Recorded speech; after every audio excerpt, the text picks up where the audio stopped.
Hello, you are watching video lecture number 41. Today we are covering the African American world.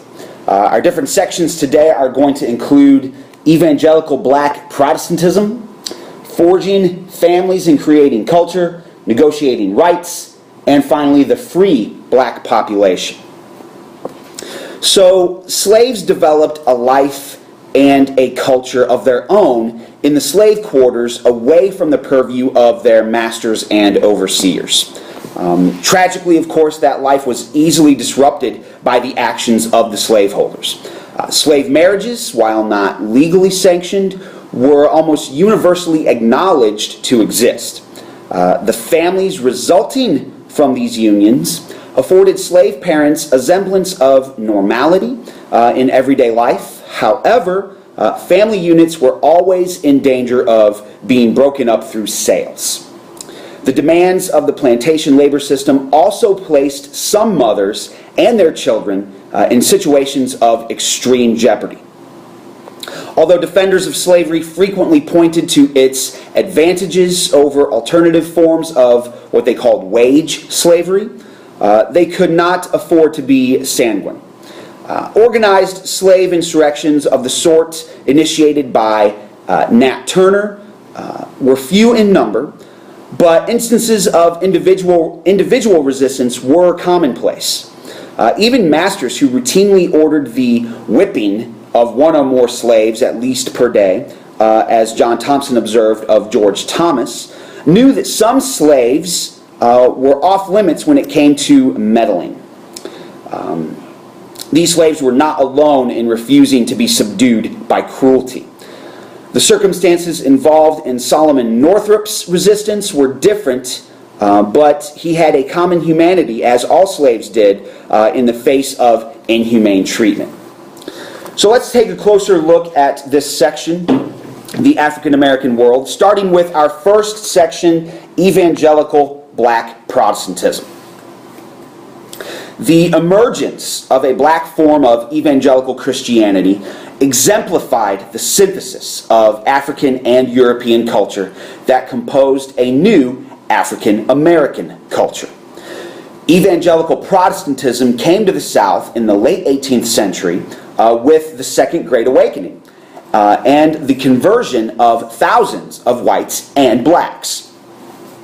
Until the Second Great Awakening, the overwhelming majority of African American slaves retained an African religious culture.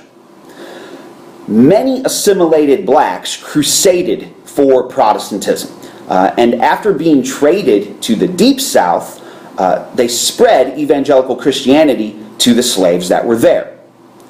Enslaved blacks and unofficial black ministers reinterpreted the teachings of Christianity to emphasize oneness of people and the anti-slavery ethos of Christ and God. Now, despite believing in a European religion, black slaves expressed their spirituality in African ways, including the use of ring shouts and the creation of a joyous brand of Protestant worship to sustain them under slavery. Our next section then is Forging Families and Creating Culture. By 1820, most black slaves in America had been born in the United States, helping to create a homogeneous black culture based on evangelical Christianity. English was now a common language, and they were also in common with labor as a slave. Although the black population was becoming more homogeneous, African cultural influences remained important, such as things like dancing, marriage, and religion. Now, unlike white marriages, slave marriages were not recognized in law and followed African forms of unions, such as jumping the broomstick, the naming of children, and adopting older, unrelated slaves as aunts and uncles. The creation of these fictive kinship networks was part of a complex community-building process of order in which family and community values remained intact, despite the slave trade and slavery itself. Okay, our next section is Negotiating Rights. Planters worried constantly that enslaved African Americans would rebel against them. African American passive resistance severely limited a master's power. Slaves slowed the pace of work by feigning illness, breaking tools, and running away. Fear of slave resistance reduced a white master's use of violence and increased the use of things like positive incentives and work discipline to control these slaves. The violence of the slave regime, however, was still there. Rapes and beatings were infrequent, but this violence still existed. Coordinated large-scale revolts, such as the Prosser Revolt and the Turner Revolt, however, were rare. Blacks realized the futility of violent resistance and favored instead escape. But escape was difficult since families would be left behind and the distance to the north was great, leading some blacks to escape to Florida or form hidden communities in swamps and woods and intermarry with Indians. Given these limitations, most slaves created the best possible lives for themselves that they could and their families, in part by demanding from masters a greater share of the fruits of their labor, such as the right to have a garden or the right to have time off. Our next section then is the free black population. Some enslaved blacks found freedom through escape or manumission. In 1790, the proportion of free blacks in the total black population was 8%.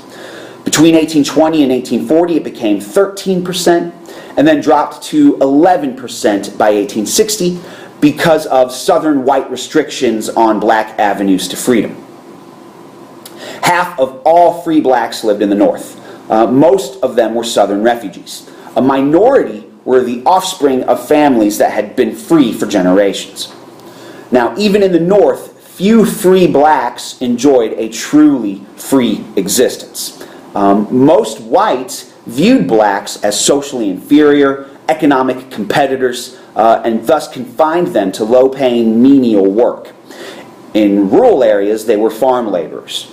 In urban areas, they worked as domestic servants and day laborers. Only a small number actually owned land.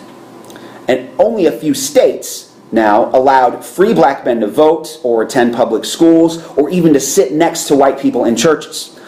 Only in Massachusetts could blacks testify against whites in court. The federal government itself forbade blacks from being employed in the postal service, for claiming public lands, or even from holding a U.S. passport. Despite limitations, a few free blacks amassed relative wealth. Mathematician Benjamin Banneker, painter Joshua Johnson, and merchant Paul Cuffey achieved public distinction for their work. To improve American institutions and give blacks a sense of autonomy, prominent blacks formed groups to create churches, to create orphanages, and to create fellowship groups. One of the most famous was the African Methodist Episcopal Church, founded by Bishop Richard Allen. Class distinctions developed in the black community based on elite appeals to white beneficence and working class rejection of white violence and oppression. Now, most free blacks in the South, 225,000 in 1860, up from 94,000 in 1810, lived in large coastal cities, especially in the Upper South. Free Southern blacks consisted almost entirely of the artisan class of skilled workers, due in part to the lack of European immigration to the South. Free Southern blacks that were from time to time accused of crimes were often denied a jury trial and were sometimes forced back into slavery. Free blacks had to possess freedom papers and could be resold or kidnapped without them.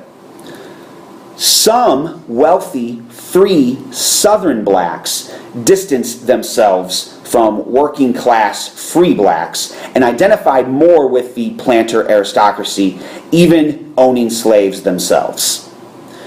Most free blacks, however, found racial solidarity with other blacks and worked toward the end of slavery by helping fugitive slaves, officially supporting the anti-slavery movement, plotting insurrection, or entering politics. Okay, this does conclude video lecture number 41. Please answer the review questions and continue on with your work.